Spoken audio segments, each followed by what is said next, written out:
crisis which has rocked Italian football. 4 top Italian teams have been accused of cheating by fixing matches. The office of the Italian Football Federation in Rome has been raided by police. Italian football will never be the same again. In 2006, Italian football was exposed.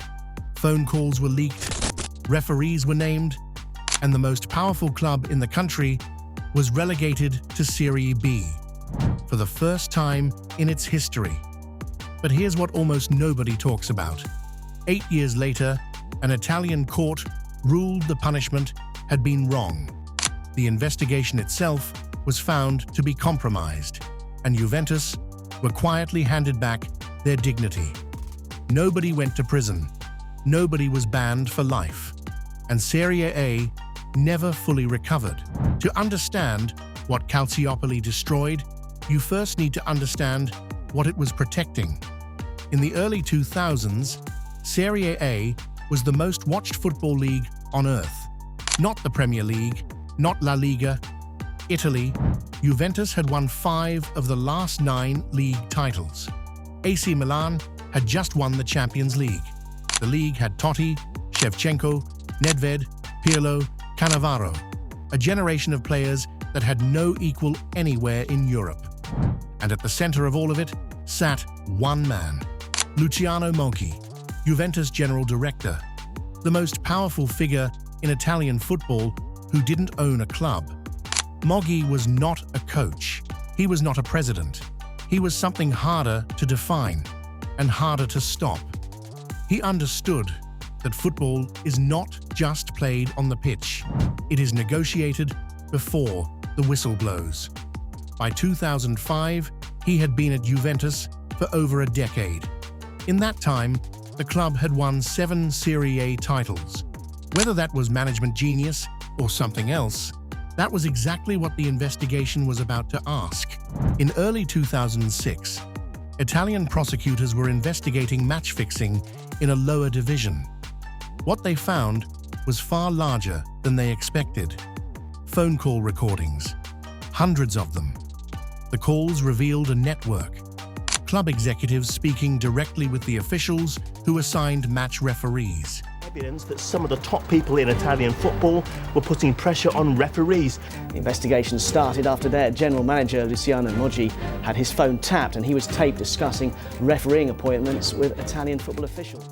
This was not rumor. This was not allegation. These were recorded conversations, turned over to the Italian Football Federation. The most damaging calls involved Moggi directly. He was heard speaking with Paolo Bergamo and Pierluigi Piretto, 2 of the most senior figures in Italy's referee designation committee. The conversation suggested that referee assignments were being discussed, managed, and in some cases steered before matches took place. But here is where it gets complicated. Juventus were not the only club mentioned. Fiorentina appeared in the calls, Lazio appeared, AC Milan appeared. The investigation touched multiple clubs, multiple officials, across multiple seasons. So the question was never simply, did this happen? The phone calls made that clear enough. For the Messina game, said Moggi, send me Consolo and Battaglia. I've already done the rest, said Pareto. And who are you sending us? Consolo and Battaglia, I think. And for the Berlusconi trophy, I want Pieri, all right? The real question was, who would be punished? How severely? And why?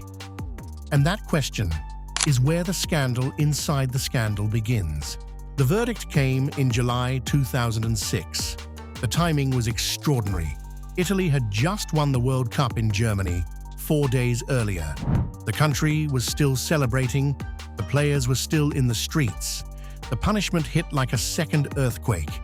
Juventus was stripped of their 2004 to 2005 and 2005 to 2006 Serie A titles.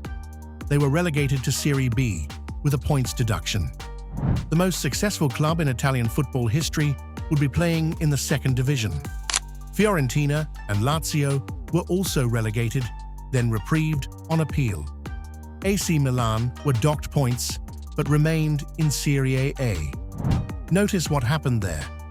The clubs with the right lawyers the right connections, and the right timing, survived.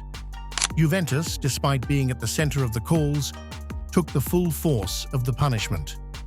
Other clubs, also named in the same recordings, received a fraction of it. Moggi resigned before the verdict.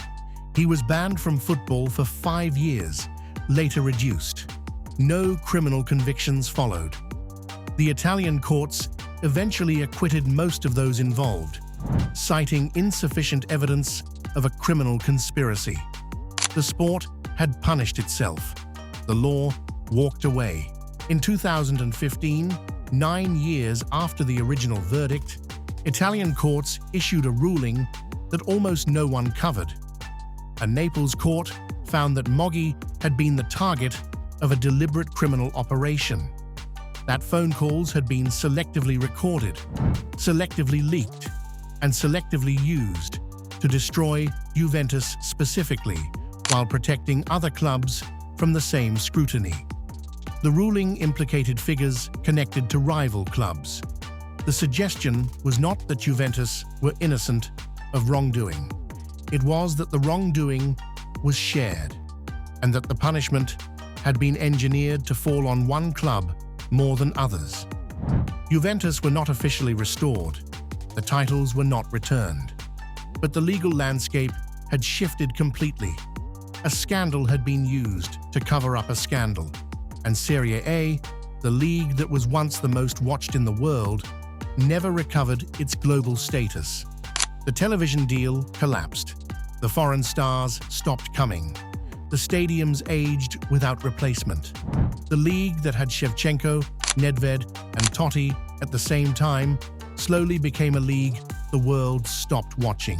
Calciopoli is remembered as the scandal that proved Italian football was corrupt, and it was. But the fuller story is more uncomfortable than that. Because what the 2015 ruling suggested is that the investigation itself was also corrupt. That the scandal was not just about referees and phone calls. It was about who controlled the narrative, who decided what evidence was used, and who walked away. Luciano Moggi lives in retirement. The men who managed the investigation faced no meaningful consequences. The titles stripped from Juventus were never officially returned, and Serie A is still trying to find its way back. The lesson of Calciopoli is not that cheating doesn't pay. The lesson is that in football, as in most things, who investigates the investigators matters just as much as what they find.